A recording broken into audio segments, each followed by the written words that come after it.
All right, we are rolling now. All right. Counting us down. 3, 2. You're listening to Missing Out with Lex Michael and Tari J. Let's start the show. Hey guys, welcome back to Missing Out. I'm Tari J. I'm Lex Michael. And if this is your first time listening, what we do here is we introduce each other to different media, whether it be movies, music, television, spoken word, books, experiences, things that have built us up as people, and we hope that in sharing them, they build you up. We are the retrospective that is introspective. Silky smooth. Ooh, yeah. Hey, guys, this is Missing Out. Ooh, baby.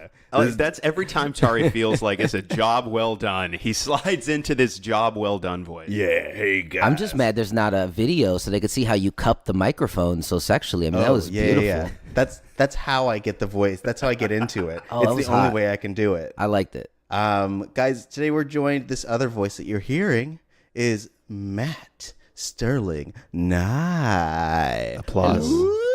Applause. Yeah. Oh, Matt Sterling. He's cupping it. He's He's cupping cupping, it. yep. He's really cupping it. I love it.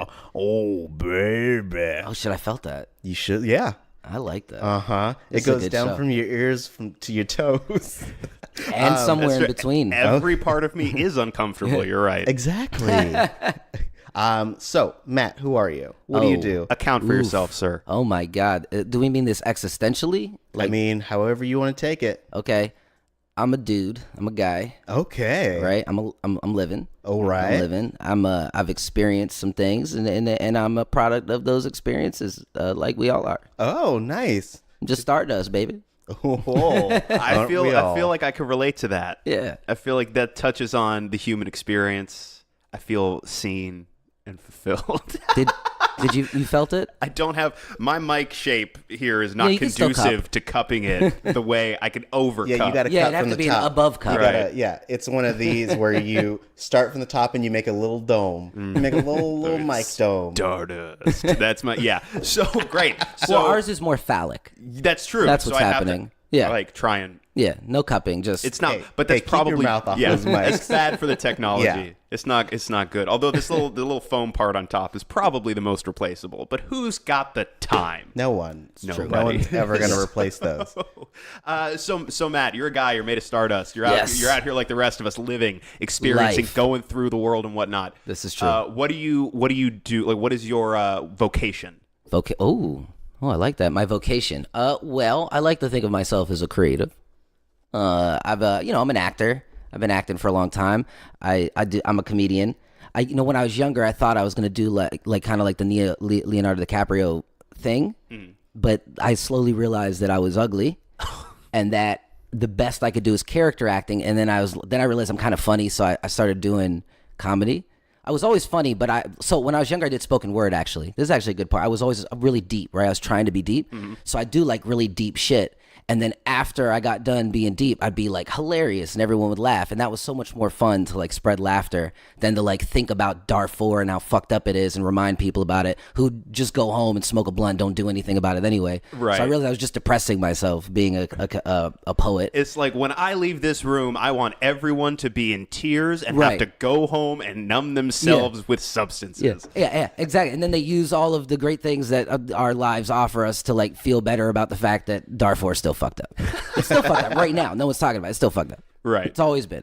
Right. But so you found that making people laugh maybe hair more fulfilling. Yeah, it did. It made me feel better, and I think it made other people feel better. So that was, and I don't want to restrict myself to just comedy. I mean, I like to think I'm a very good thespian. Sure. But yeah, I like comedy. Comedy is cool. It's funny. I would hope so. Yeah, it's fun. Yeah. This is what you should be. Comedy's great. It makes you cry. God, comedy scares you, doesn't it? It's fucking Yeah. terrifying. Oh, so much gore. Doing that comedy. it can be. So you're talking about where you started, right? And talking about early on how you made a certain kind of pivot. And so Yeah. I guess this is a good place to start as any, because we're digging into your backstory a little bit. But more specifically, when we talked about what you wanted to come onto the show and discuss, where you went to immediately is you wanted to talk about your dad, because you my feel daddy. like you have a crazy number of really interesting dad stories. And so Yeah. you and I started talking about, let's talk about that relationship and how that relationship shaped you and how it informed the way you approach your vocation, your passions, pursuing your goals. And yes, we're bending our format a little bit again, because we're disruptors. Oh, We're yeah. like, the status quo is there to be shattered. We're like Silicon Valley, but poor. Hell yeah, You- disrupt no, or die. I just love that you guys are humoring me. I feel like when you ask, you're like, what's your favorite thing? And you're probably ready for me to be like, this great book or movie. And I'm like, my dad. And he was like, fuck, shit, why did I have to? Fucking piece of shit, dude. No, this show is for people who are missing out on great dads. Oh, Yeah. okay. Yeah. You know? Yeah, I like that. I like that. And now, He's a cool dad. when he leaves the room, everyone's going to be crying and will have to go home and numb themselves with substances. With substances. I numbed myself before I came. Oh, yeah. How do you feel, I though? feel fine, man. You know, like life is great. No, I'm good. I'm good. I'm in my normal. All right. I smoke a lot of weed. Silence. Like as we all just nod quietly. Yeah, we're all, it's like we all went into our nostalgic place. Yeah. Yeah. That weed, though. Dope. Like, you know, there's that smoky effect where the camera pans up and you get the thought bubble, and in the thought bubble you get like the picture-in-picture of whatever scenario they're imagining. It's that, but it's just the smoke effect.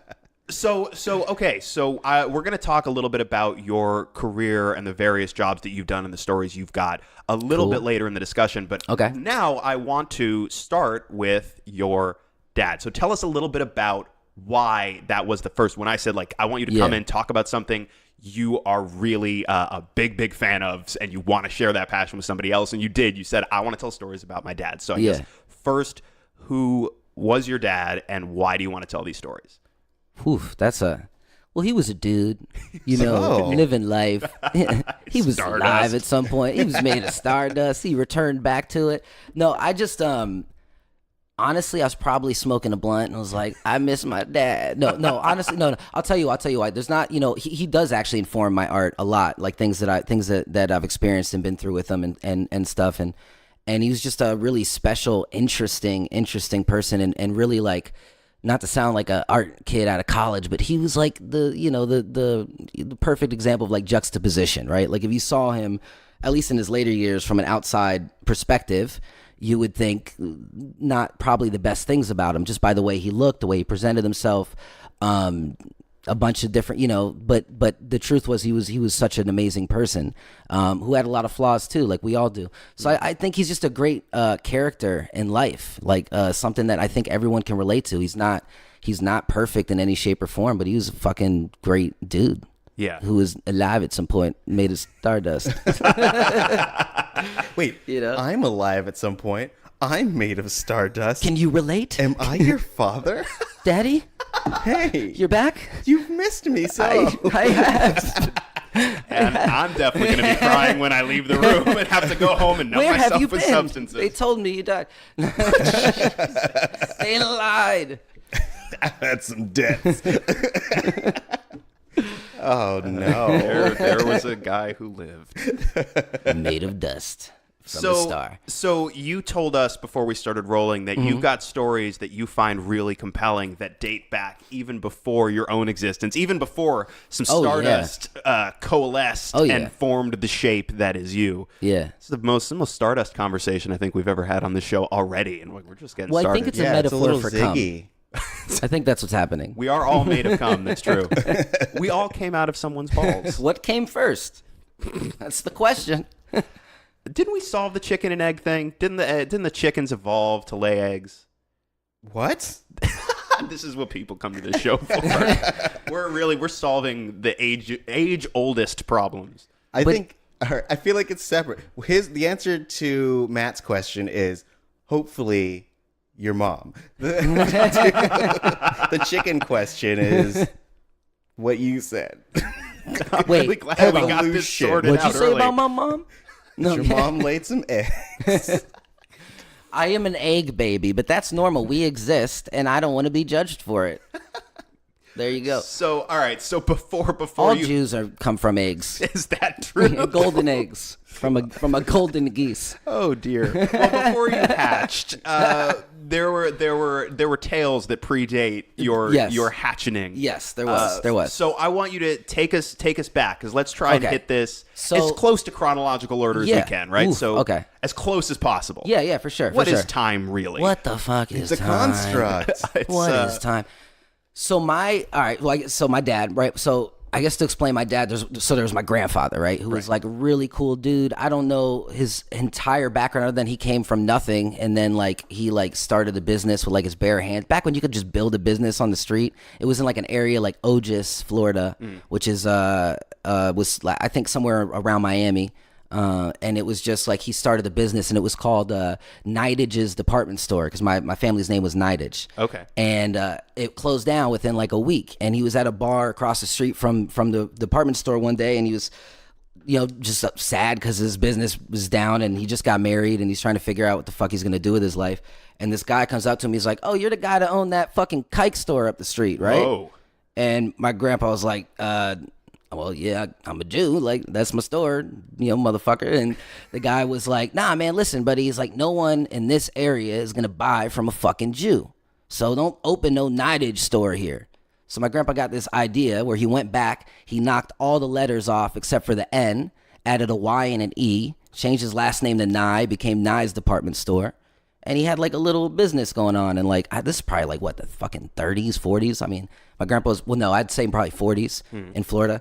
And so he started the business and had enough money to like at least like kind of build this little home and shit. And that's where my dad came from. But anyway, so in this area, that just shows the mentality. I mean, this is Florida before old people retired from New York to come there. This is before Florida was settled. He just wound up in Florida. So Still racist though. So racist as fuck. Extremely I lived racist. there for 17 years, and I can attest that if you drive less than 20 minutes north of Orlando, you will see Confederate flag billboards. But hold on, so there's substance there because that's northern Florida. So right now, if you go to Miami, of course there's racism everywhere. I mean, that's obvious.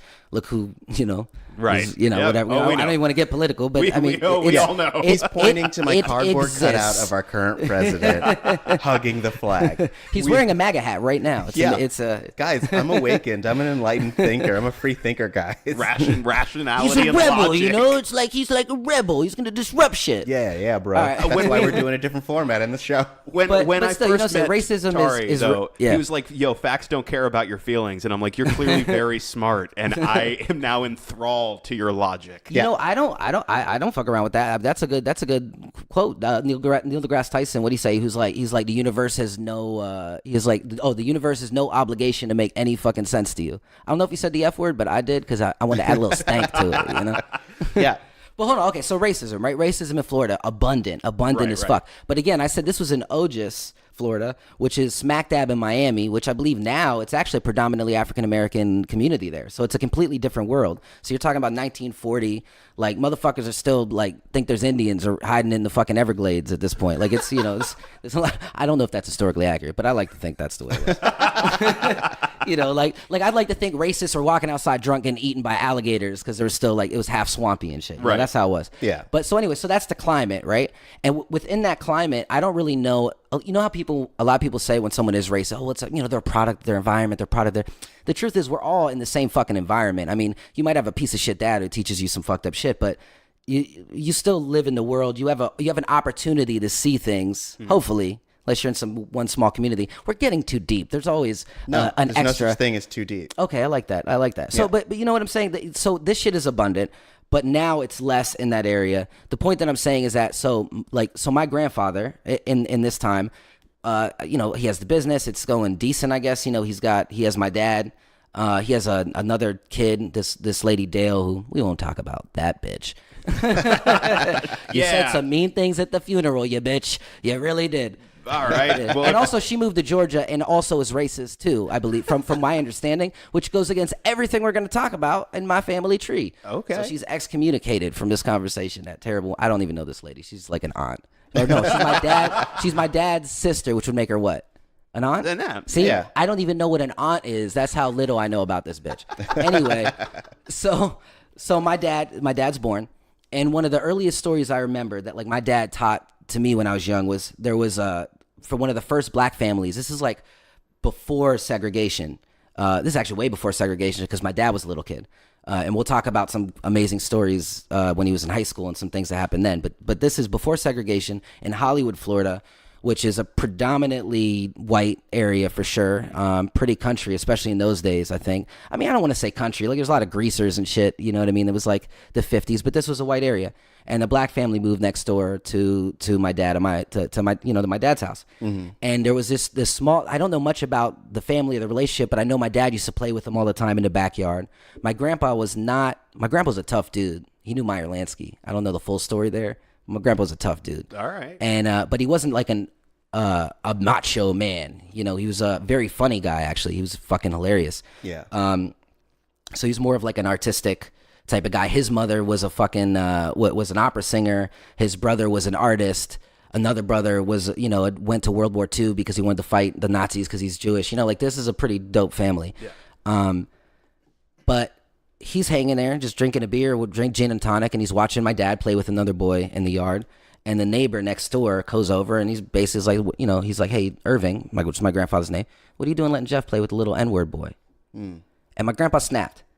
My grandpa pulled him over the gate, beat the fucking shit out of him. And he's and the story my dad remembers, because he was young, he just remembers him screaming, all I see are kids, you piece of shit. And like, that's the point of like, like you can't, whatever. So that was my dad's upbringing from like this dude who will like beat the shit out of it in a predominantly white neighborhood where I'm going to assume, I didn't grow up in this area at that time, but I'm assuming the consensus was that family shouldn't fucking be here, Right. So this guy had enough freedom and feeling to go up to my grandfather and just say, well, what are you doing with the little N-word boy? And that was my grandfather's reaction. So now you have my dad growing up under this guy who's just not a product of this environment. Or not being a product of this environment. Right. So my father, when he was in high school, there was this was before segregation. There was a lot of, it was kind of breaking out. He was a child of the hippies through and through. And anyway, there was a lot of, I guess, news coverage for the first time on the vast differences between the education system, between the books that are given to the black kids in the black schools and the books. I mean, you're talking, we all know the fucking history of it now, but when you were living in it then, people didn't necessarily know what was happening. Right. They just knew they weren't around them. They didn't know that them were being treated differently, or they didn't care and were actually totally for it. Right. So anyway, it's becoming out there. There's a lot of movements going on. This is the day of this is the hippie movement. This is, people are starting to become enlightened. And my dad and his friend come up with this really dope idea that to this day is one of the coolest fucking things I ever heard of in my life. And this is one of the main stories I wanted to tell. But they created this thing. Basically, I didn't want to say they created this thing. So I have a newspaper, before I even get into this, of the local newspaper calling my dad a local Negro lover terrorist. And he framed that bitch. And that was something I grew up with on the wall my whole life. Like, proud. It's aspirational. Yeah, I feel like that's something we should all aspire to. I have been a Negro loving terrorist since I was a little baby boy. But real shit, this is what the fucking newspaper says, and I'm going to tell you why they called him this. So my dad and his friend came up with this idea where at night, he's going to go to the white school, they're going to start stealing all the fucking books, putting them in pails and shit, and they had a bunch of people helping with it. So they start stealing all the books from the school. They broke into the school, technically illegal, whatever, and then they broke into the black schools, and they replaced the books. And they gave the white books to the black schools, and they came back and they gave the black books to the white schools. And this was more obviously of a metaphorical message. It's not like the teachers are going to open it up and read the curriculum that's not being allowed to them. Right. It wasn't going to change the educational system. It was supposed to be a message, something to open up people's eyes, whatever. They kept doing it. Police were trying to figure out who the fuck is doing this. They'd switch the shit. The schools would go back. They'd switch the books or whatever. And the next day or 2 weeks later, they'd break into this is back in the day. I don't even know if they had cameras, let alone they probably it got dangerous. Like there were police and people watching the school, and they'd break in the fucking back of the school, start taking out the books and bringing it. Well, what makes this beautiful is that they're looking for these terrorists, these Negro loving terrorists. We got to find them, put them in jail. And he ends up getting actually a bunch of steam from the movement at the time. And I don't know the exact details, but the mayor or somebody politically came in and was like, whoever this is, let's make this legit and make it a program where instead of causing a disruption, you can take the children from the schools that are getting better education, we can put them in the black schools, and we can tutor, and we can actually try to make a difference. And they called it Program Gray or Project Gray. Okay. Mixing the white and the black. Yeah. So this Negro loving terrorist fucking thing became a movement, an actual legitimate thing. And of course, so when the newspaper put this article out, by the way, this wasn't while they were terrorists. This was after, I think JFK said something about it. Like, this was a big thing. Like, they were like, this is in the South. So shit like this don't happen in the fucking South, especially in those days. So it's this grassroots movement to educate people that started from a rebellious move that got an okay from the government of the time, JFK and all these people, the few people we had that were doing the right thing, and still the local newspaper was like, nah, they're terrorists. They should be arrested and thrown in jail and da-da-da. And like, so that this is the type of guy my dad was before I knew him. You know what I mean? But that's really cool because like even those kind of programs are technically still going on till today. For sure. Like I was part of one of those programs. So like I grew up in the lower income section of like Palo Alto, so like East Menlo Park, that area, and they would bus me into Palo Alto, which was the more affluent white area, and like me and other black kids, and we would integrate with the rest of them. So like those programs have been going on a very long time, and they're integral into like diversifying these really privileged schools and also giving people opportunities to advance beyond their current status. 100%, yeah. And I don't want to say he was the pioneer of it. I'd like to say he at all. I mean, I'm sure there was even programs going there, but it's I mean, for him to have even been a piece of that getting started in that area is huge. Yeah. I too concur. Oh my gosh, thank you, Lex. Indubitably. I'm an agreeable bitch. Indubitably. So no, but that's pretty incredible. Yeah. And I as somebody who lived in Florida for quite some time, I can attest to the fact that that's a pretty massive achievement, especially back then. For sure. So all right, so on the timeline, what happens subsequent to that? Well, subsequent to that, from most of my knowledge, he most of his life, he was always considered himself a pacifist. He got into like one fight his whole life. But outside of beating people up for being racist. Of course. That was my grandfather. Oh, no, that was my grandfather. No. No, my dad would be the person. He would tell them how disgusting they are. Yeah. I mean, I can if I know you want a chronological order, but give you an example just to jump forward. For like a little bit. My dad, it gets darker. Like I grew up in a 1-bedroom apartment with my dad. I slept in like the same bed as him till I was 15. In fact, to tell you something amazing, not because anything weird was going on. He wasn't Michael Jackson. Jeez, what looks are you guys giving? No, we were broke. No, I know, I'm fucking around. But like, no, but seriously. So if I'll tell you, to get to this, I'll tell you another story. So during a sad period in my father's life, for me, it was up. I was growing up. We're in a 1-bedroom apartment in a pretty shitty area, and I think I was like 14, 15 years old. And I told my dad, I was like, yo, I got this girl who's coming over after school. Like, I want to like, if you can, trying to hint at him, like, can you leave me alone? And he's like, oh my God, you have a girl coming? Oh, he was so fucking excited that I was in my coming of age days. This dude's, I'm out of the house. I'm going up the street. There was this restaurant called Turks, right? So I'm going to go get myself some chicken wings and I'm going to get a drink. I won't come home. I'm not coming home tonight. He was like freaking out. Like, he was so happy this was happening. So anyway, the next day, I think, I don't want to talk about prepubescent sexual relations, but let's just say I'm pretty sure the girl stayed over. This is I'm from Florida, and but my point is, my dad came back the next day, and he's like, "Sit down, son. I want to have a talk with you." And I was like, "Okay." And remember, I think I told you before how my grandfather started the business. He built a home. Yeah. And my dad says, "Look, when I was a kid, my father built a fucking house. Like, he built it, and he built my room." And when I first wanted the girl to come over, I didn't have to ask permission. I snuck her in through the back door. He said, I don't ever want you to have to live the way, like, because of my mistakes, I don't want you to have to live it like this. And so he says, I'm going to sleep in the living room and I'm going to take the couch and you can have the room. And you got to understand how big of a deal this is, because we lived in a 1-bedroom apartment. There was one fucking room. Right. Next, outside of the room was a small kitchen.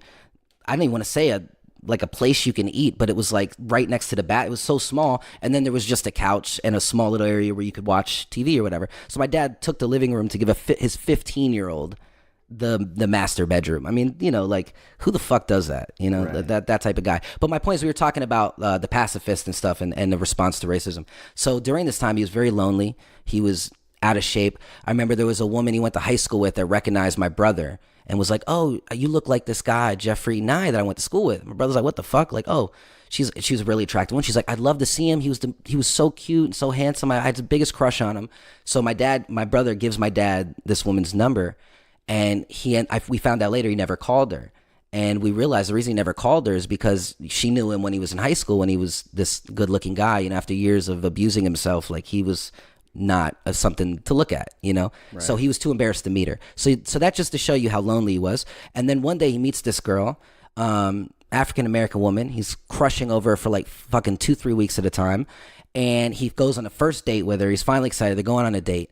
While they're eating out, this a gentleman walks by, a gay guy with his boyfriend, sits down, and she looks at my dad and she goes, "Oh, great, the faggot showed up." Oh, no. Damn it. My father stood, close. so close to happiness, so close to happiness. My dad stood up and he goes, I believe this date is over. He's like, "My daughter's a lesbian, and I think that anybody that considers themselves a minority in this world, we need to stick together, and I want nothing to do with you," and walked away. And he didn't tell us what happened, and we asked him. He was mad depressed. He told us like a couple weeks later what happened. But this is like the only girl that he had interested in him, that he was interested in, that I even know of after my mom, because he really crumbled after the divorce and just became this sad thing. And but yeah, that shows how strong his morals are. Because I can tell you, in high school, I'm sure I fucked a racist chick just to get some pussy. You know what I mean? I probably told her after that she's a piece of shit, but certainly not before, because I wanted to get laid. So I mean, that just this, and I didn't need to get laid. There was other girls I could have got laid. There was plenty of non-racist girls that would have sucked my dick. But I'm like, she's willing right now. Yeah, she said the N-word. I'll give her one. She maybe not 2 or 3. I'll give her one. Okay, suck my dick. Now I can tell you know what, you're a piece of shit. I don't want to hang out with you, but I have to get my dick sucked first. So just even me, I'm lesser of a man than my father is. Look, I get it. I'd have sex with a racist. Yeah. Does this change your views, motherfucker? My dad used to have a view all the time. He used to say racism isn't real, just stupidity is. And I was like, racism is real, Dad. He goes, all right. He goes, well, I don't know one person in the world that wouldn't fuck Vanessa Williams. Now, I know that some people will say sexuality and whatever isn't the same, but I think if you really hate something, why are you fucking it? Why are you fucking the shit you hate? I don't know, man. I feel like that's incredibly complicated, right? Right. No, it's super complicated. Yeah. But, this is a man who just didn't see that shit. Right. I mean, he grew up in it. He saw it, but he just didn't understand that at all. And he grew up in the heat of it. I like the idea of when he stands up and ends that date prematurely. Done. On his way out, somebody points and yells, "Terrorist!"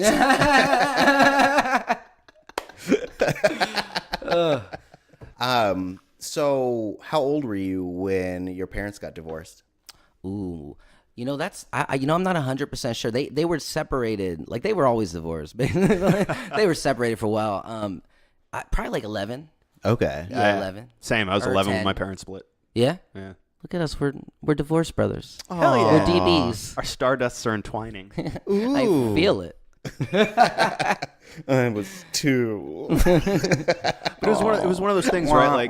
Like I don't know about you, but like the way you just described it was, they may as well have been divorced for some time. Yeah. So because I know when my parents finally split, like I think my dad picked me up from school and he's driving me home and he goes, I think if I remember correctly, apropos of nothing we were talking about, turns to me and goes, "Oh, by the way, I am now officially divorced." And I was like, "Oh, thank God." How's your grade, son? That's great. I'm divorced. And it's not right. And by the way, that's not I don't a give commentary. a fuck what your grades are anymore. Right. Okay. Boy, this is bullshit. I don't think he ever called me boy once. That's my projection of him in that moment, I suppose. Right. But that's not a commentary on either one of my parents. Yeah. It is, however, a commentary on the alchemy of the two of them together, which was just no good. Yeah. So what was that like? Like at the time, if you're like 10, 11, like I would assume you have some memory of that process, if not like the day itself. I hate to say it. I think I was such a self-absorbed little piece of shit that I had no idea. All I knew was sometimes Dad came home drunk and he was hilarious. I didn't know that was an issue. I thought that's how it worked. You know what I mean? For me, I was having a blast. He was fucking cool. My mom was always a little high strung in those days, but now that I grow up, I realize she was dealing with a lot of shit. Right. Like that's why it's good, I guess, to be chronological, to hear all the great, amazing things, to then learn about how people cannot, be more than one thing. You can be a drug addicted person who you could be the archetype of someone who's bad and yet not be that at the same time, but it doesn't change the hurt that it brings to people. Right. So but as a kid, in my mind, my mom was like a frigid bitch and my dad was like the coolest dude in the fucking world. But that's not really the case. My mom's actually ridiculously cool. Like, she's obsessed with blues concerts. Like, everywhere she goes, like when she moved into the town she ended up moving into, that she's wanted to for years, she was like, wait, I have to check the blues community. You know what I mean? Like, she's just a dope person too. So you never know what people are. A lot of times we're just a product of what's happening around us, right? Yeah. Which can change our being at times. This gets at the heart of something we were talking about a couple of weeks ago. We had Drake Cummings from People's Collective in. And I remember you said Drake was here. I was like, damn, what y'all want me coming for, bro? Yeah, you're like, I'm honored to be on after Drake. Yeah. I'm like, not that Drake. Oh, you meant Drake Cummings? Nah, yeah. I mean, he's a cool guy.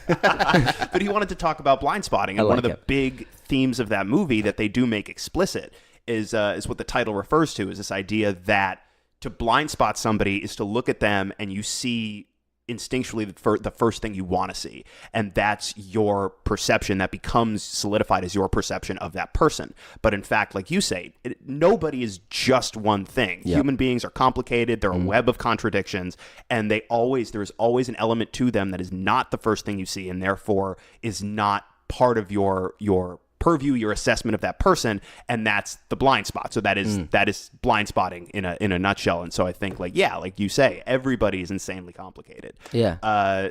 Tari, you're complicated. I am. You complicated man. Thank you. I was like, who's an example of a person? Hey, Tari's a person. Well, there's a guy right there. Well, speaking of complicated, because when you were talking about how you originally viewed your parents versus like now that you're a grown up, you kind of see them for what they truly were. Yeah. What was that process like? Like for me, I don't feel like I really got to know what, like, I don't think I really started coming to terms with who my parents were until they were gone. And so like, I'm wondering like, what was that process for you? Like, was it something like one day you woke up and you were like, you know what? My mom isn't a bitch. That's a good question. It reminds me of that Eminem song, when I was just a little baby boy, I used to realize she was the crazy one. There's no, all right, whatever. Anyway, I stopped listening to him after White America. I stopped listening to him after the second album, though he had a couple bangers on the third one. He just, So somewhere in Los Angeles, Eminem is driving, listening to this podcast, and he has to pull over in a rage. He's like, fuck you guys. Hey, Em, fuck you too, motherfucker. You were great. And then I don't know what happened. Drugs happened. But I think drugs also made it good. Like, you can't say what happened to Kurt Cobain. Drugs. No, that's what made their music good. How'd he die? Drugs. All right, so drugs. It's a flip of a coin. It's a double-edged sword. Like people, drugs are complicated. Drugs are also and a web of contradictions. Some people are like, look, my album sucks. Let's do heroin for a year, get off it next year, and have a hit album. Funny, right? That's literally what Sublime did. Their first album, nobody liked it until after they made it famous. So I think it was 40 Ounce to Freedom or something. It didn't do well at all. And then I think Bradley was like, let's try heroin. Yeah, we'll do it for a year. All the other guys are doing it. And Nirvana's killing it right now, and they're doing heroin every day. So they did heroin, but when it came time to quit, he died. Yep. Let that be a lesson. Message. Like you say, complicated. That people are blind spotting drugs, I feel, because they vilify drugs because they see what they want to see. But in fact, they're sometimes great. No. They're good. Nancy Reagan says, just say no. So I'm going to go with that, guys. Dare, baby. Nancy Reagan.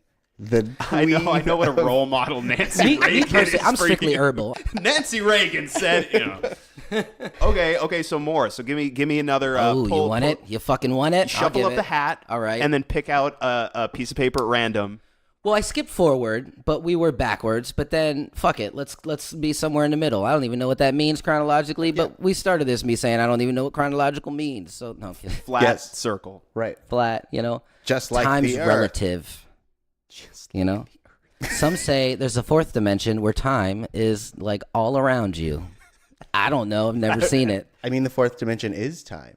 It is. Right. Yeah. Sidebar. I feel like it'd be amazing to get to find a flat earther and have them on the show at some point, so would be they can fun. explain to us how we are missing out on believing the Earth is flat. Guys, There's a turtle and there's a shell, and we are the shell. What else do I have to say, bro? You got one here right now. No, I'm kidding. Well, I don't believe in that. but then it's a dome. It's not flat. Well, I mean, technically, the Earth's not a circle either. It's like a rigid shape. It's like a sphere of some sort, but it's like we got mountains and shit. Like it ain't that. That's true. It's not a perfect. I mean, but the atmosphere makes it a circle in that. Yeah, but even that is like, it's not like an actual circle. Like, it's got some bumps. It's got a couple pimples. Some holes in it. Oh, yeah. Like our atmosphere has herpes. Educate yourself. Science exists. Learn some shit. Yeah, every time a volcano goes off, it's just a flare up. Literally. Nancy Reagan said. But no, yeah. Okay, all right. Give us one of them sweet daddy stories. Oh yes, sweet Papa Bear. Okay, all right. What's another good story to explain this guy? All right, I got a good one. So this was I was around at this time, but I was fairly young. But anyway, my sister comes out as a lesbian, and she gives my dad a bunch of. I think she went to Barnes and Noble before she came out to her parents, and had like 5 or 6 books on like parents learning to accept their child coming out, which is interesting because my parents were just so that hippie. Like if I was gay, I'd be like, hey guys, I'm gay. Like, I know it's a hard thing, but like just the way my parents are, like my mom, I think high-fived her and my dad was like dope. But obviously, whatever, I shouldn't say that because I'm not, and I don't know what it's like. So like, regardless, it was a hard experience for her. And so she bought all these books and she gives it to my dad. And of course, right away, they're like, okay, well, we love you. It doesn't matter. And my dad started to, there was just like, he wouldn't tell us where he was going. He's like, I'm working on a project. And we're like, Dad, you don't have a fucking job. You're like an alcoholic who's hopefully recovering. Like, what's your project? Your project's probably going to a bar. It turns out he was, which is sweeter than as sour as it sounds. But anyway, so like he would go. I'm working on a project. I'm going this thing, working on a project, and he'd come back drunk. We're like, whatever. He's drinking again. Sucks, but that's what it is. So one day he picks my sister up from school. And he's like, I want to take you somewhere. Do you have any plans? She's like, no. He's like, good, let's go. And he drives for a little bit, and they pull up into a bar. So my sister's like, God damn it, dude. Like, motherfucker, it's that bad? Like, you can't, like, that's where you want to take me so you can get fucking drunk? Piece of shit. Which was something that could have been happening. That was a theme at the time, right? Right. So anyway, she walks into the bar with my dad. And I think Fiona Apple's playing on the fucking jukebox. And there's a very, very strong looking woman with a very military haircut behind the bar with tattoos of sailor shit. And there's girls making out to the left. And I mean, obviously, my sister realizes this is a fucking lesbian bar. Mm-hmm. And my sister looks at my dad. She's like, "Are we at a fucking lesbian bar?" And he's like, "Yeah." And oh, I forgot to mention when they come in, the woman behind the bar, she's like, "Jeffo, like come in." My dad's name is Jeff. Jeff, come in. Oh my God, is this Samantha? And next thing you know, there's 20 girls in the bar running up. This is her. This is Samantha. My dad went to a fucking lesbian. Well, hold on. So my sister's like, "Dude, is this fucking happening? Like, right. what's happening right now, Dad?" And my father said to her, he goes, "Look, when you came out, you gave me a bunch of fucking books." He's like, "You should know me. I'm not going to read a bunch of fucking books. I love you no matter what. And I figured if I'm going to learn about something that's important to you, then I'm going to go to the fucking source. So this is the source." And he goes, "I know there's going to be things in your life that maybe you won't be able to, I won't be able to say the right thing, or maybe I won't be able to relate to you. So I want you to have a community of people that you can relate to. You don't have to go through this on your own." And my sister suddenly had 10, 15 older lesbians that could like tell her stuff and help her and guide her and shit, which, I'm probably, she probably got her pussy ate all the time by experienced eaters of the vagine, fallacious vagine arts. I'm just saying, I mean, I'm going to assume I know my sister. That wasn't my dad's plan, I'm sure, but no way my sister did not take advantage.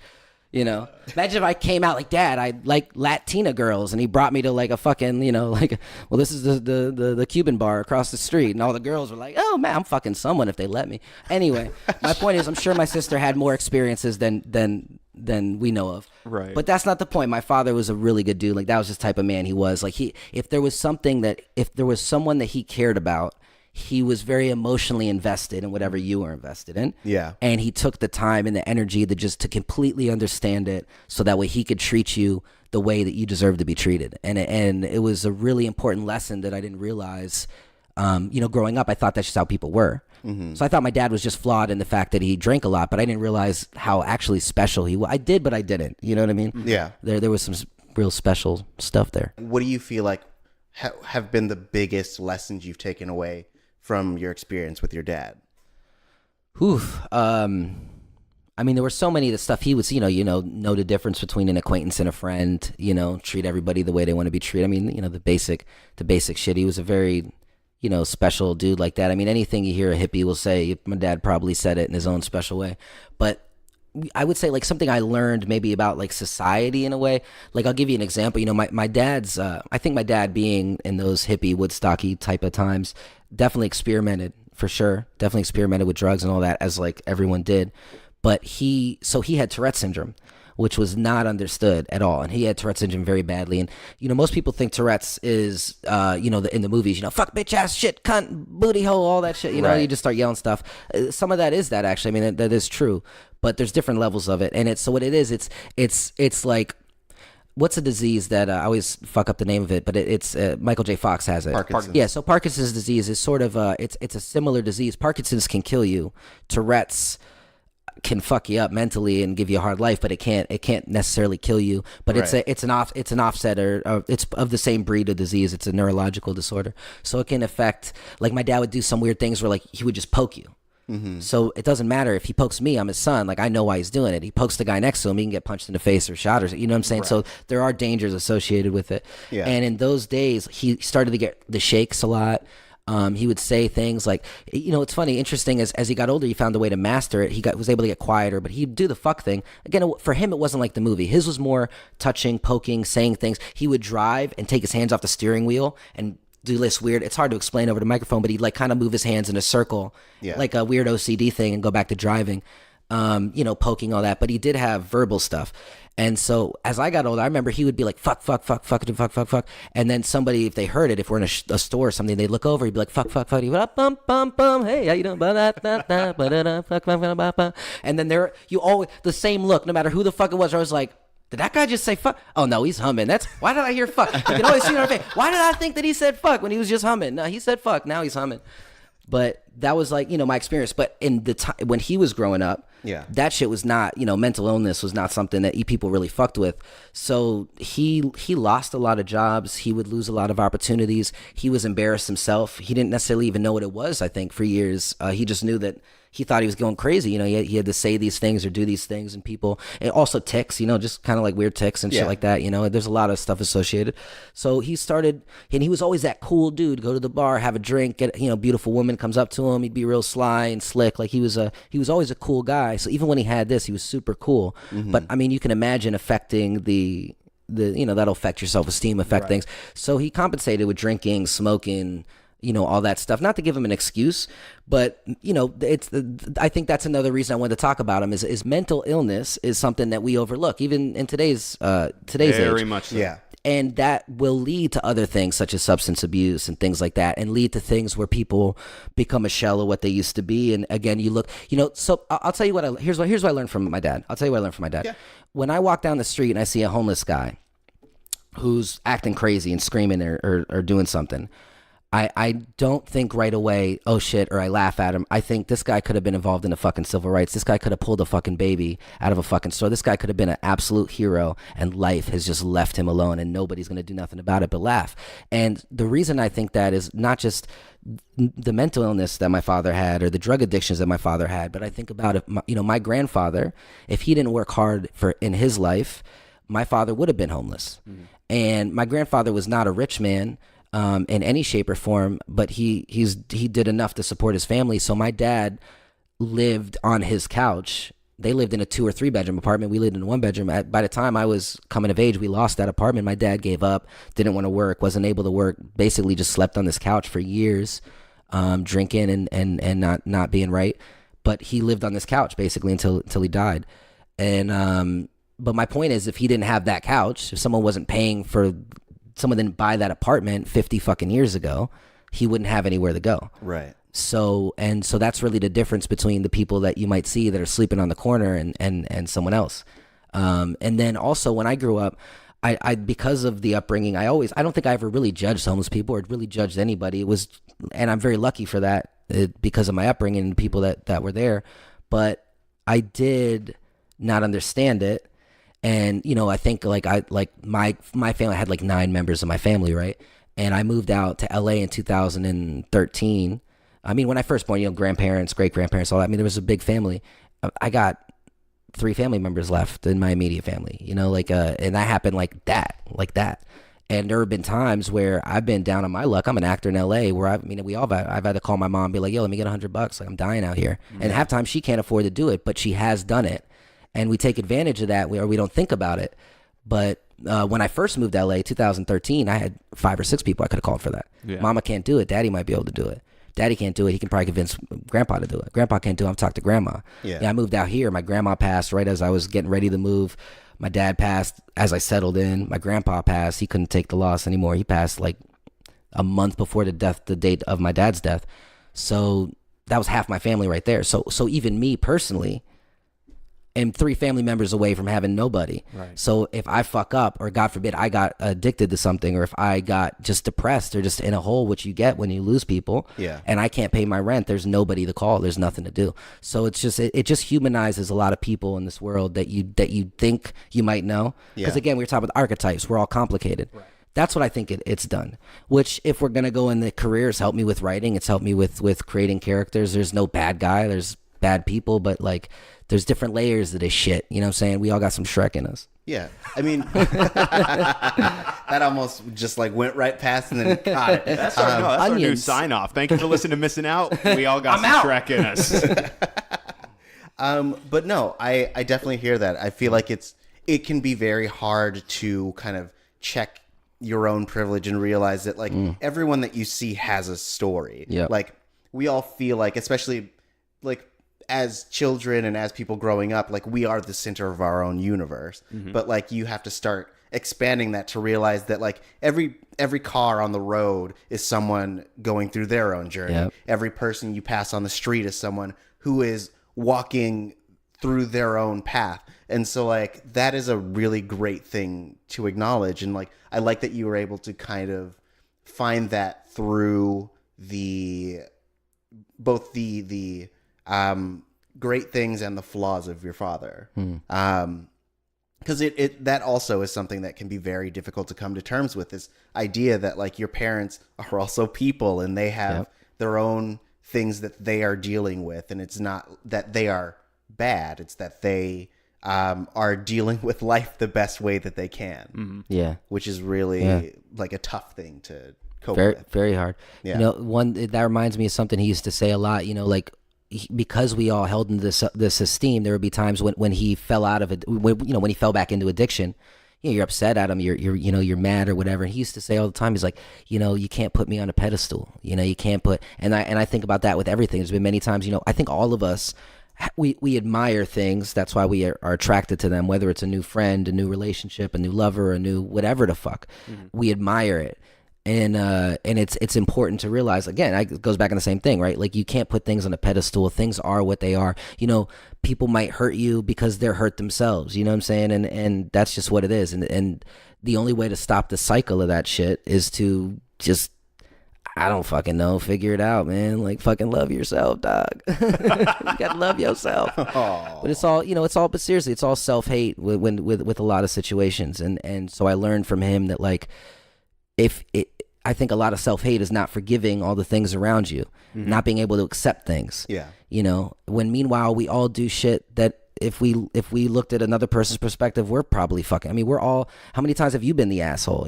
Some guy cuts me off and I'm like, that fucking piece of shit. I cut people off all the time. I'm an asshole in their narrative. You know what I mean? So that's what I'd learned from him, man, is we're all fucking Stardust, baby. And you say that you've applied, or that's helped you with your career. Like, Yeah. do you, I guess, have any specific examples sure. where you pulled from it? For sure. Not just examples I pull from it. I'll say examples in real life. Yeah. You ever watch, you turn on a movie and everyone's just too pretty and their Every acting day. is just too bad. CW? Listen, pretty people can experience shitty things, but you can see it in their eyes when somebody just does not have life. And acting is not a beauty contest for all. I mean, there's it's an aspect, depending on what the character is meant for. It's an aspect for sure, but acting is about the human experience. And when someone hasn't experienced anything, you're not going to be able to, no matter how good you think you are, you're not going to be able to obtain it. Right. And I remember, like, I'm going to say, I hope I thought I was talented. That's why I moved to LA and gave up my, everything, I left behind anyway. But at the end of the day, we all have stuff to learn. I remember I really lucked out. I was part of the Actors Gang. This is actually right when my father passed. I was working at the Actors Gang. And not working. I was a part of the whatever thing. We were doing, working on our craft and learning a lot of shit. And it was amazing because I don't know if you guys know, the Actors Gang is run by Tim Robbins. It's his acting troupe. Oh, cool. I love Tim Robbins. Like, I grew up watching Tim Robbins in the apartment that my dad died at. You know what I'm saying? Like, this is the guy that we all loved. And now he's teaching me, which was fucking insane. And I remember there was this moment where I had to go up to him and this woman that was running one of the classes and be like, look, I have to go back to Florida. My dad passed. And I was on the verge of tears, man. It's funny when you're in grief in those moments, you can feel the pain the whole time, and just saying the words, it just comes out. I mean, I'm sure you guys we've all experienced it. Just saying my dad died. I knew my dad died 10 minutes ago, but saying it was, and he saw how broken I was, and he said something that was. It's very funny because I say this to people, and some people, if they're actors for the most part, are like, oh my God, he's a genius. And then human beings are like, what an insensitive piece of shit. I think he was talking to me as an actor. So I would like to say before I say this, I don't think this dude's a piece of shit. I think he's a really serious person about his craft, which is why he's an Academy Award winner, why he's so good. Right. But he said to me, he said, when you're in your worst moment, whether it's, he goes, I don't care if you just looked in the casket, when you know that you have just broke, like you've never experienced pain like this, just walk past the mirror and look at it. Just know what it is, know what it looks like. Because you now have access to something that you never had access to before.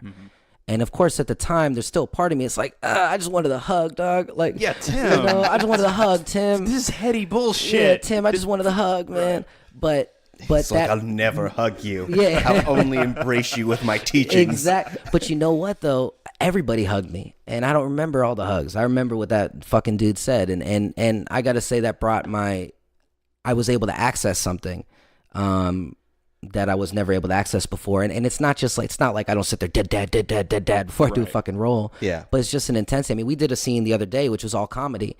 But like, there's an intensity that, I mean, correct me if I'm wrong, but I feel like sometimes there's an intensity to what I do that wasn't there before, because I'm fucked up, right? I'm a fucked up human being. I know what that's like, and all good characters are fucked up.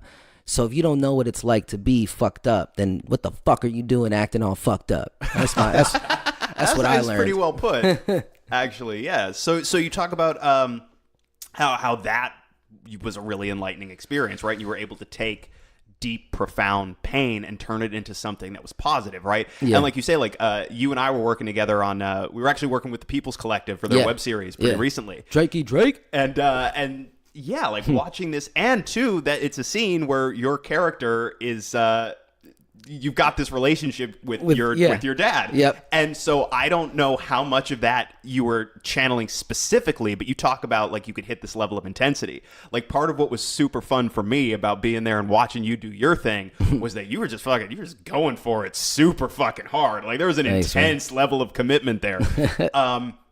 But so we're talking about you as an actor, because you do a couple of different things, right? Like it looks like you put together a pretty decent Instagram following. And so I want to, you started to tell me a little bit about how that came about. Well, I mean, that's just, Is that like your side hustle? Yeah. Well, it's not even, I haven't made any money off it or anything. It's just, I got tired of, I went to an audition once, and I was at the audition, and they had this list, and the list that asked how many Instagram followers you had. I didn't even have a fucking Instagram, so I just left. I was like, this is bullshit.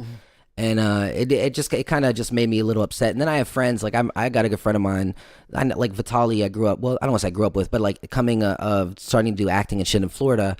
You know, Vitali was doing his prank videos and stuff. He was a friend of mine there, and then he just blew up with the social media stuff. But you know, for me, I mean, I'll give you a great example. Like when I came out here, you know, he'd hit me up, yo, man, you know, let's fart on cops and shit, you know?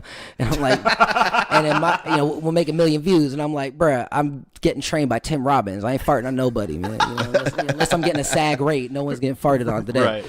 And I realized that was a little bit of ego. It was a little bit of not accepting the way that things kind of the tide, the turns, you know, the way that is. Yep. And sometimes you gotta sell your soul a little bit, I think, to make it. I'm not saying, listen, let me backtrack a little bit. Any platform to get your shit out there is fucking amazing. It felt like a lot of the people that do that stuff are kind of cornballs, in my opinion. They don't have the craft. Again, that pain we were talking about. These are dudes that grew up in $1 million house and are jacking off on their sheets and they making, you know, whatever. I don't watch this shit. I don't know. But my point is like that's actually what all of their channels right? are. It's just jacking off on sheets. Well, literally, check out my Instagram. There's actually a video of me and a character jacking off on sheets. It's not even a joke. But anyway, I had to follow the trend. No, but seriously, so what happened with that is I've been trying to create things. I'm not trying, but I've been creating things for years. I mean, this is what I do. I write things. I act in them. If there's a part I wrote for myself, and I have a production company. I kind of started with some people that are just extremely talented, and so I create things, and a lot of times you try to pitch them or you try to this or that, and the industry's hard, man. I mean, like if you don't have the money at the moment to get a fucking entertainment lawyer to pitch it, then it doesn't get pitched.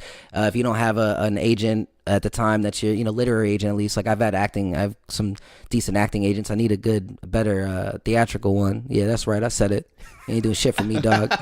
You ain't doing shit for me. I ain't gonna name your name, but I'm gonna tell you, you know what it is. You ain't doing nothing for me, dog. They're gonna listen and be like, hey. It's like, now I really need one because I think I just got fired. But he's listening like terrorist. The son of a terrorist. Nancy Reagan said it. Terrible. We privatize prisons and have a new form of slavery. It's like, what kind of agent are you? All right, so what was I saying? What were we talking about before we got deep again? Putting together kind of your social media presence. So the point. So a friend of mine, actually, like my brother. Every time I call him a friend, he gets mad. My brother, no, it ain't. It's blood, but it ain't blood. You know what I'm saying? I love you, Matt Turner, my boy Turtle. Anyway, Turtle. But yeah, so my homie from high school hit me up one day, and he was like, "Bro, why do you have a fucking Instagram?" And I told him the story. Oh, fuck shit. I left a fucking audition. They don't want talent. You know what I'm saying? I'm like, it was like, that scene in Training Day where he's like, King Kong ain't got nothing. I was standing outside on Hollywood Boulevard like, I am being trained by Tim Robbins. I ain't farting on nobody. So I thought I was the shit. And I know that I'm talented. I know I'm good. But anyway, you have to play the game. My boy hits me up. He's like, bro, what the fuck, man? Why are you not doing the Instagram game? You have, every time I talk to you, you're filming something else. My friends have seen shit that haven't been released. So they'd be like, dude, this shit is funny. It's hilarious, whatever. Well, I'm trying to get it, I'm trying to do this, trying to do that. And I realized so many people, man, are making it because they're just putting content out there. Mm-hmm. And I'm sitting here broke as fuck in a 1-bedroom apartment. Again, the tides are turning and it's all just a circle, my boy. Anyway, that was my attempt to sing. But yeah, so I'm in a 1-bedroom apartment again. But hold on, my apartment I'm in now is bigger than the one I grew up in with my dad. So, and I'm in Los Angeles, one of my dreams, you know what I'm saying? Right. It's not in the best neighborhood, you know what I'm saying? But it's whatever. My point is that I have all this shit, and I was waiting to sell stuff. I got all these projects, and I realized, that's bullshit. Let me just start releasing them. So I was taking projects I did 3 years ago, 4 years ago, 5 years ago, last year. Now I got most of that shit out there, and I'm filming new shit constantly. But that was really it, was taking stuff that was tried, tested, and failed. But no, seriously, I would have like a sketch that was 10 minutes long of Alexis Texas putting her ass on my face, and I'd realize there's no substance here. But I can cut it down to like a minute episodes and make substance in each one. And it's kind of funny and whatever. Alexis Texas has her butt on my face. So that's bragging rights and some views. So I released it. And then I released, like a TV show idea I had called Saturday Morning Cartoons, where I was doing a bunch of sketches. It was supposed to be kind of like that movie 43 or whatever the fuck it was. That movie sucked. This movie was going to suck too. But it was an attempt. It was an early attempt at creativity, right? Right. And so again, I have these amazing things that are it's like shitty SNL. It's going on for too long. It's not that funny, but a couple of funny things. Like I had one funny joke, and then we recorded for like 2 hours, and now we have 2 hours of nothing funny with that one funny joke. Right. Like I made a thing called Cat Boss. Pussycat Boss Man was me, Ron Jeremy, and my cat. And there's literally one funny part in that whole thing. The rest of it is like people really doing decent acting, but it's like the joke is the cat. So I took a minute of it, brought the cat out real quick. Boom. People liked it on Instagram, you know? So it was basically a lot of, again, failed projects that went on for too long, that weren't done properly, didn't have the sound right, didn't have this right, didn't have the funding to finish it, whatever.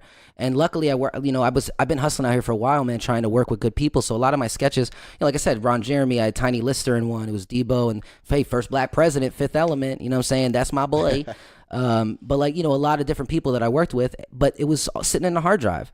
I mean, I do music. I rap. I hid that for years because I do lyrical rap, and most of the music that comes out is Boo Boo.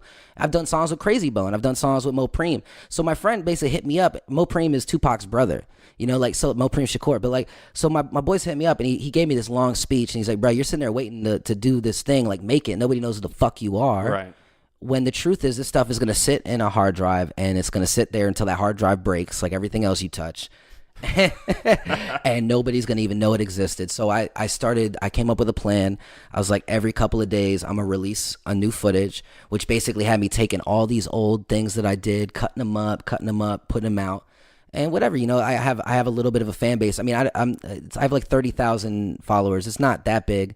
I haven't made any money off it, or no opportunities really have come yet, other than what I'm already, we already make happen.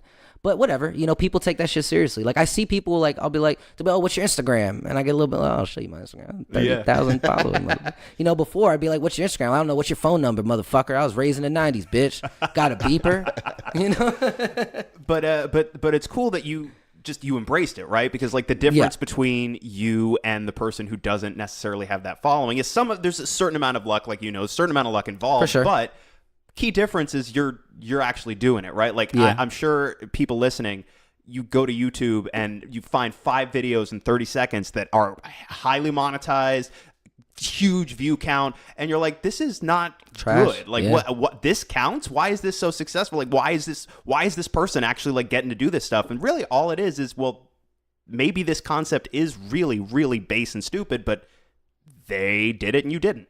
Yeah. And that's it, right? Like, find your thing. Like, I guess the point that I can pull from that is if you have an idea, right? Like, maybe it doesn't work, but try it anyway. Because even if it doesn't work in the form that you hope or anticipate, amen, that doesn't mean, like, even if the only thing you get out of it is, holy shit, I learned what not to do going forward, right? Yeah. That's going to teach you what to do, right? So I appreciate when people are essentially imparting that, right? Like, just do the thing. Yeah. Do the thing. And don't, amen, like you were saying, like, you hid it for a while. Like you created a bunch of stuff and then you stashed it all away, maybe because you weren't necessarily all that confident with the quality, but you found something to do with it that right, like that shift has to be predicated, I would think, on a certain amount of, well, like bullshit, I'm not going to hide anymore. I'm going to embrace who I am, what I can do, and I'm going to find a way to share it with people. And that's cool. Like that kind of initiative, I feel like, is the difference between people who actually get where they're trying to get and not, especially now when, for better or for worse,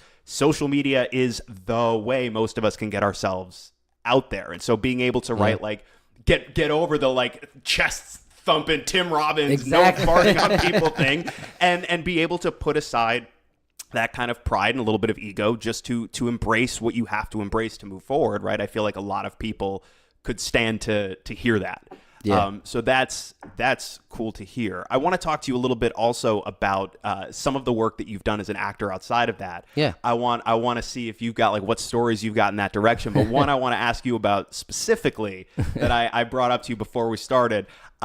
You are the first guest, to my knowledge, the first guest that we have had on this show who exists in the Marvel Cinematic Universe.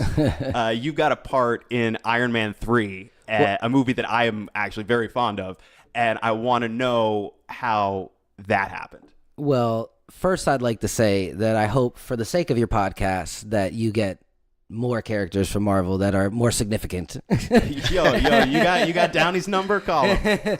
Yo, Robert. No, so that was actually really, you know what? That's an interesting story. So at the time I was in Florida, and I was a working actor for the most part. I just joined the union. I was doing, I just got eligible I got the letter to join. I did a TV show called Burn Notice out there, which was, that was a pretty cool, and that was, I guess, the first, like, I booked a few things before that I just, either they cut that shit or it just never even happened. Like, before Burn Notice, like, I finally impressed the big casting director out in Florida, Lori Wyman. Lori, I love you, baby. She's amazing. But in Florida, it was like, there's like 2 big casting directors, and out here there's 1,000. But like, so you really, you work for a while to get, seen and appreciated by them. And it was years of auditioning and failing and falling on my ass and figuring it out. And then I booked this show, I think it was called The Glades. And I did this really, I'm going to say, I think it was like the first time that auditioning is a really scary art. You could be a great actor, but it's terrifying. I mean, sure, like eventually maybe you master it, hopefully, but it's I don't think I mastered it yet either. I mean, I think I'm a roadsman at it, if anything. But like, the point is that it's different doing it in front of someone. So I think this was the first time that I did an audition that I was like, oh shit, I didn't care about the fucker in front of me. And the fucker was the director, so it was scary. But I did good. A guy was supposed to put a gun to the back of my head. A tear came out. Don't kill me, man. Whatever. And so I booked this part. And I could see the smile on this casting director's face, who, for the most of my starting my career, the first couple of years of doing it, didn't even really come in the room when I did stuff, let alone seemed happy with what she saw, right? Right. So I booked it. And like 2-3 days later, I get a call that the character that robs me in a rewrite gets murdered in a scene previous. So I don't exist because there's no one there to rob me. So my scene's cut. And but Lori remembered me, and she called me, and this is the first time I went to a callback without even doing the audition, which was super cool. Because I was like, what the fuck? Like, oh my God, you like me. They like me so much. Right. I already have the essence. Well, it was the same producer, whatever of the show. Or I don't know all the details. I might be wrong about that. But it was Lori who saw my last audition, knew that I ended up not getting it because of a rewrite. And someone else there, producer, something that worked on the other show as well. Hey, bring that guy in. Let's give him another shot, which was super fucking cool of them. I don't know if that's how it works out in LA. There's so many actors, but in Florida, I was a whale in a bitty pond. Sure. And so they called me back, and I'd killed that shit, and I got this role, which was actually, it was a decent role, but the other one in Glades would have been better. So but anyway, I booked the pothead stoner teen in the show Burn Notice, where I'm like, that dude, and even that one had a rewrite, because I was like, I had this funny ass line where I was supposed to be like, you mean the mustache man? And then, like, I say that line on set, and someone comes up to me, they're like, oh, no, you know what? They shaved his mustache because he's hiding from the main guys. I'm like, y'all take everything from me. Who the fuck are these writers, man? Mustache man was the only point of me being here. Now it's like, that dude? Like, fuck out of here. Mustache man I would have been famous if they kept Mustache man. Motherfuckers would have known me. Yeah, they would have been auto-tuning that shit. Mustache man? Yeah, bro, are you kidding me? I would have been on. But yeah, that's the game. So I had that line, but it was cool. I got to do it with what's his name, Bruce Campbell, which was fucking awesome because Evil Dead, Ash. Are you kidding me? Or Asher, or I don't know, guy with a chainsaw hand that kills J. dead. Williams, sir. Yeah, I got on Bird Notice. I finally was like, in my shit. I was like on TV, man. It was the first time that ever happened. It was really exciting, and so, like, I started to get more opportunities. It was just, that's how it was. I was getting more my agent was getting more calls from me at the time, and whatever. And I booked this part as Bubbles the Elephant, which is a very interesting gig, because the first half of the gig, I was in an animatronic outfit, which was extremely dangerous looking. Like, there was a fan that I had to hit with the side of my head to turn on, and there was no cage in between the fan. Like, the head was really big, so the fan wasn't that close. But, like, what if that shit fell on me? Like, what if it fell off? Like, that shit would have cut me up to death, Well, also, how do you turn it off once it's going? You have to push your head into the button. Yeah, dude, I had, like, 8 fucking buttons. Like, y'all can't see me, but I'm moving my head in all types of ways. Right. I had buttons to push in this thing. And I had to do the voice. Rhino from Ace Ventura 2. Yeah. Oh, when he went in his ass? Yes. Well, no one was going in my ass on set, but I mean, I'm an actor and I just made it. No, I'm kidding. That's terrible. You Los don't Angeles, have to give up the butt to make it. That's a lie. Illuminati might exist, but they're not fucking people in the ass. They're fucking people in other ways. Probably. I don't On a know. systemic They probably level. don't even exist. Probably. The Illuminati's listening like, terrorists! That's why I said they don't exist. I want my checks to keep coming. No, I'm kidding. Okay. Life, career. What were we talking about? Oh, Bubbles, the fucking fat piece of shit elephant. So I'm in this shitty fucking elephant outfit, and it's a weird gig where so I was doing voiceover work for the cartoon, and then they were doing like these live events that they filmed. So it was like a show, but I'm in this heavy ass outfit, and kids are running all up on me, and I love kids. I'm a good guy with kids, but fuck those kids. That was a scary outfit, and I didn't like the job.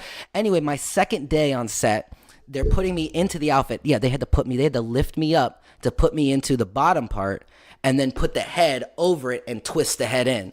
I was in a fucking robot of death, a big shitty robot of death elephant for no reason. Like they could have had a dude in that fucking shit and I could have just done the voice in the back. I have no idea why I was supposed to, whatever. That's not the point. So that's the gig. And they're putting me in, and when they were putting me in, one of the guys kind of put me in sideways or whatever. Like there's basically 5 grips. We have to go up on these stairs that are built on the side of the thing. They put me in it. My arm got scraped. I don't say nothing because I ain't a little bitch ass snitch, you know what I'm saying? My arm got scraped, no big deal. It's bleeding a little bit. I'm in the outfit. I'm still worried about the fan. I don't give a fuck about my arm being scraped. I'm on break. They take me out of the outfit, and one of the producers walked by and said, "What's wrong with your arm?" I'm like, "Oh, I think I scraped it when I was in there." He's like, "Oh, okay." 20 minutes later, my agent called me. She's like, "Matt, go home. You just got fired." And I'm like, "Wait, what?" They're like, "Well, not really fired. They're still paying you for..." Basically, I got paid for the whole gig. But they were scared we were going to sue them, or they were scared there was a lawsuit because... So some SAG shit, I don't know, some rules, you have to be able to fit into the machine. So if you don't fit in the machine, it's a liability. If people can get hurt. Again, fan, 2 seconds away from my metal fan also. Who puts a metal fan in a metal monstrosity next to you? Whatever. So I was upset because I thought, I don't want a bad reputation. And I went up to the guy too. I'm like, "Dude, I don't give a fuck about the elbow thing. I'm not, my agent didn't even need to know about it. I didn't say nothing." And he goes, "I can't have, it's a liability, whatever." Right. So I went home depressed. And because I lost the gig, I'm happy I get to keep all the money. Sure. But I thought I was gonna be Bubbles the motherfucking elephant. I was like, A's for apples. I thought I killed that shit. This was gonna be my next Mr. Mustache Right, Man exactly. moment, and Are you you took kidding? this one from me too. Motherfuckers, they keep doing it.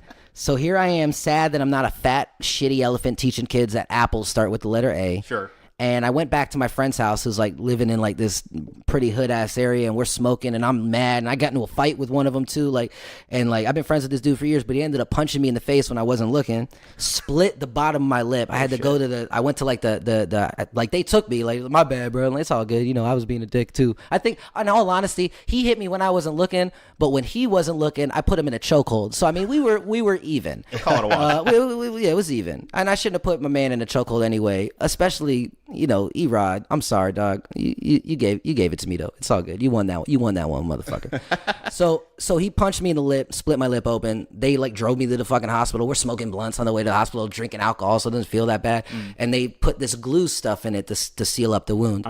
And so I'm just to explain how weird the situation, the time. I get a call as I'm leaving the hospital from my agent, and she's like, "Tomorrow you need to be at this address, suit, tie, blah blah blah." I'm like, "What are you talking about?" She's like, "You're at a callback that doesn't exist." I'm like, "What do you mean?" So basically, they were casting for Iron Man, and I didn't know that at the time.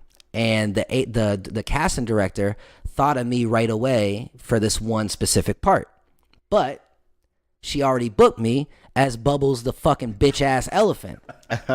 So she didn't even call me or the agent because technically I'm on contract for that other show. Right. So she's not going to tell me the opportunity missed. She found out I got fired, was like, "Bring him in right now." So they already did the audition for this part. They already did the callback. I guess they weren't really happy with what they found. She's like, "This guy just got free." They saw me, and I knew that it was something kind of special. I don't mean the role was special, but that it was something special for me, because when I showed up, there was a bunch of little fucking kids everywhere, and they were casting a part for a kid. I don't know if it was the kid that got the main part, if it was a day player, whatever, but there's children everywhere. And I'm on there's always different people, but if you got 5-7 foot tall guys, 3 skinny dudes, 4 whatever, they're normally going in at the same time, right? They're going in for the part, and then 2 o'clock it's big fat tall dude, and 3 o'clock it's all skinny motherfuckers. So they had me in the mix with the kids.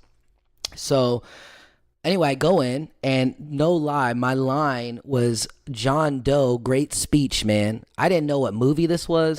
I didn't know who I was talking to. I thought, what bad writing. What John Doe? Like the movie better be John Doe, because this is bad writing. Yeah. So that's literally, I came in, she's like, Matt, I'm going to tell you right now, this is a really big opportunity. She's like, so just do your thing. I'm like, okay. And I'm like, all right, so what is it? She's like, what? I didn't get the fucking lines at first. Cause, this is the other thing I forgot. I had to go there with it. They wanted me to wear a suit and a tie. Yeah. Right? So I didn't own I'm a 1-bedroom apartment boy. I don't have no fucking suit and tie. I was knocking on everybody's door I had. One of my friends had to go to court the week before and bought a suit and a tie. So it all worked out. I had a suit and a tie. I fucking went there. So I didn't, luckily it's one line, whatever. I didn't see the line. So I'm like, okay, well, just tell me what it is. She goes, okay, look, the lead is walking this way. Your eyes follow, and then this is the line, whatever. So I just saw in my head some dude walking, and I followed him in my eyes, and I said, John Doe, great fucking speech, man. And I actually did that. The F word wasn't in it. I said, great fucking speech, man. And then they all start laughing, and they're like, great. And I'm like, wait, but I was just fucking around getting warmed up. I shouldn't have cursed. She's like, no, it's good. I'm like, but are you sure? She's like, it's good. So they kept the fucking, even though it's a PG-13. But again, I didn't know what movie it was anyway. Right. And then I get a call. You booked it. Cool. She kind of leaked to my agent, not what it was, but by the way, my agent at the time, still my agent for East Coast stuff, which doesn't mean shit because nothing's happened out there. But anyway, her name's Donna. She's like 90 years old. I'm sorry, Donna. She's like 80 years old. She has a boyfriend right now who I know too, but her boyfriend was one of the dancers from like West Side Story. All right. She's like the most amazing human being. She's like old school mama type. She came out here once and she did The Price is Right. And she literally had a heart attack on stage. Not legit heart attack. When Drew Carey came out, she fell on the floor and she screamed, like panic scream, like, ah. Anyway, Drew Carey comes down after. He's like, you were amazing. You were so good. This bitch like spot on, jumps up and goes, let's not talk about me, Drew. This is my client from Florida. His name's Matthew Nye. What can you do for him? Like, so fucking dope. I love her so much. Donna, I love you, baby. And he was like, I'll tell you what, go to this class, whatever. It was good advice. But what was I saying? So I don't know what it is. Lori Wyman called the agent. I booked this movie. We don't know what it is, but she was kind of like, yo, this is a good one. So I was like, cool. I don't know what it is. I didn't know what it was when I showed up to set. Oh. When I showed up to set, my trailer's there with the character's name on it, which was, it just said Conference Guy at the time. Now it's Annoying Conference Guy. Uh-huh. I think Shane Black wanted to fuck with me.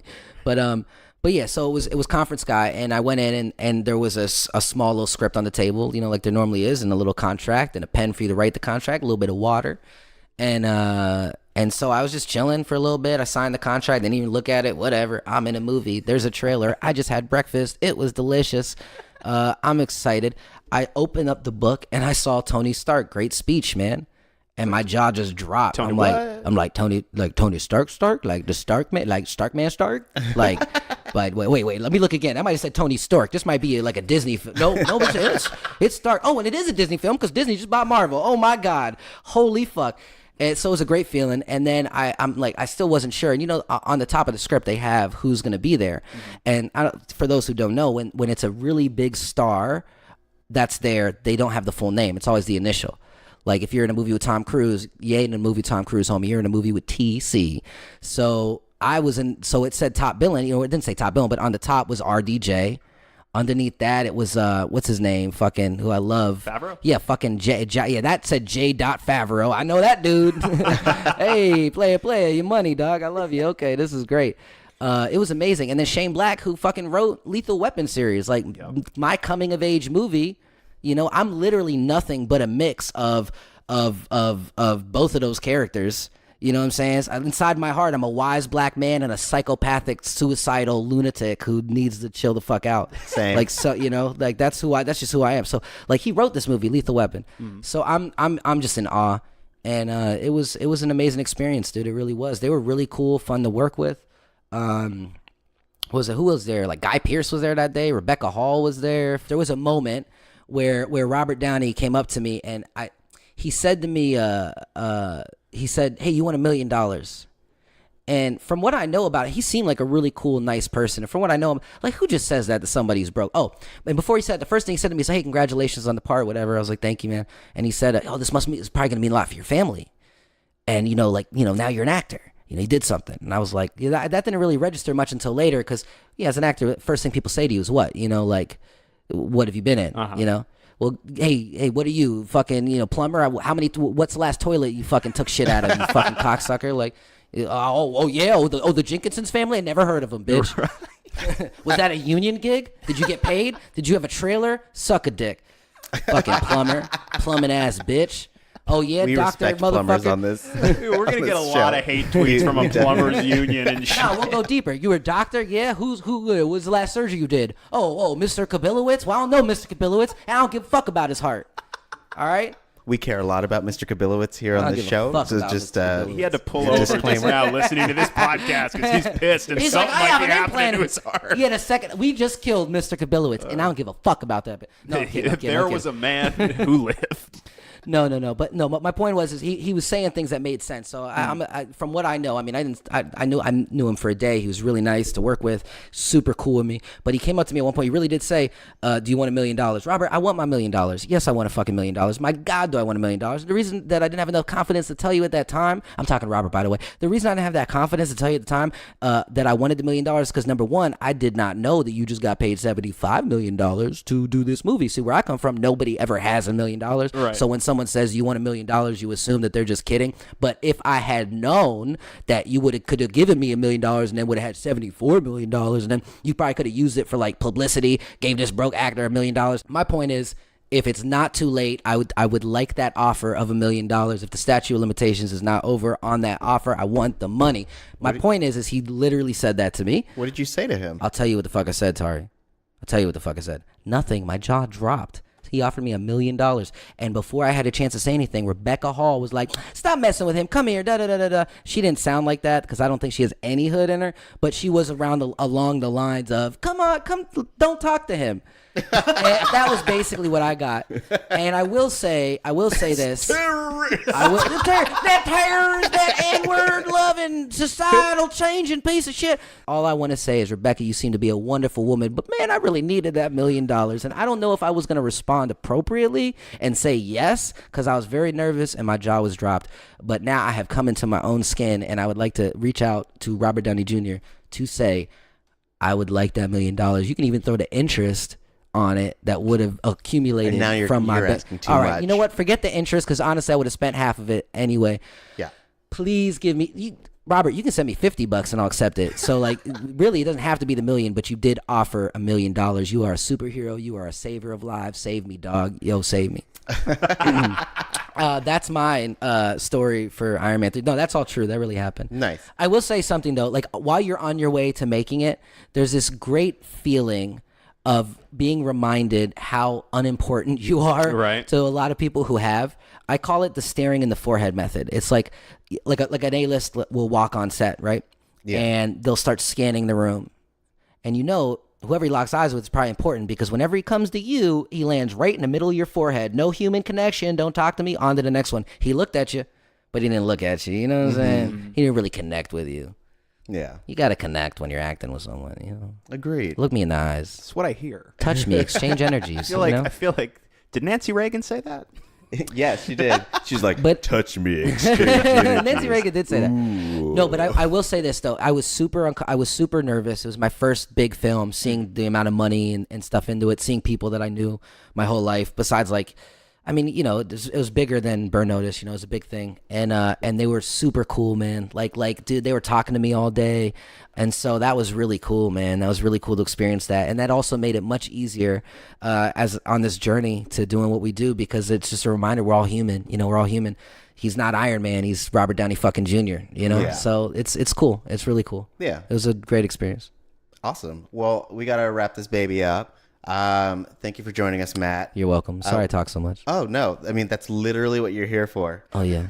So where can people find you to talk to you more? Oh yeah. Let's do them pluggy plugs. Oh, yeah. Pluggy. It's just 10 minutes of this. I don't think he ever said his Instagram handle. You know, that was a thing I did for a while. Real shit. I've been on a lot of shows where every time they try to plug me, I interrupted it. I thought it was a good shtick, and then I realized probably not a good idea if I want people to know who the fuck I am. Right. So my Instagram is at Matthew Sterling Nye.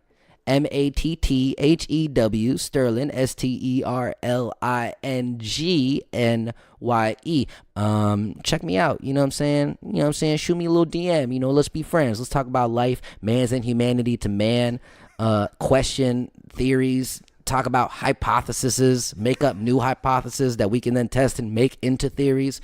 Life's a lesson. Let's learn it. You know what I mean? Yeah. Nice. You're like, sure, okay. Yeah, why not? I accepted it. I put it. We locked eyes. I felt and I was it. like, oh, yeah. And then he cupped the human microphone connection. again. Ooh, yeah. Touch me. We have a human connection. Lex, where can people touch you? Not in my bathing Under suit the area, table and right certainly not without consent. I am on Twitter and Instagram at @TheLexMichael. Awesome. You can find me at TariJ, TaurijAY. But most importantly, you can find this podcast at Missing Outcast. That's MISSINGOUTCAST. That's on Instagram and Twitter. Follow us to know the latest haps, stuff that we're interested in. Also, just fun retweets and rigmaroles. The old rigmarole. And if you have a chance, go on iTunes or Google Play or whatever your preferred podcast platform and leave us a rating, leave us a review. It helps other people find this because, as we've said before, the greatest way to advertise is word of mouth. So tell your friends if you like what we're doing. And thank you again, Matt, for joining us. Thank you for having me, man. Yeah, this has been a really fun conversation. We hope you guys enjoyed it. Until next week, this has been the retrospective that is introspective. And now you have a new perspective.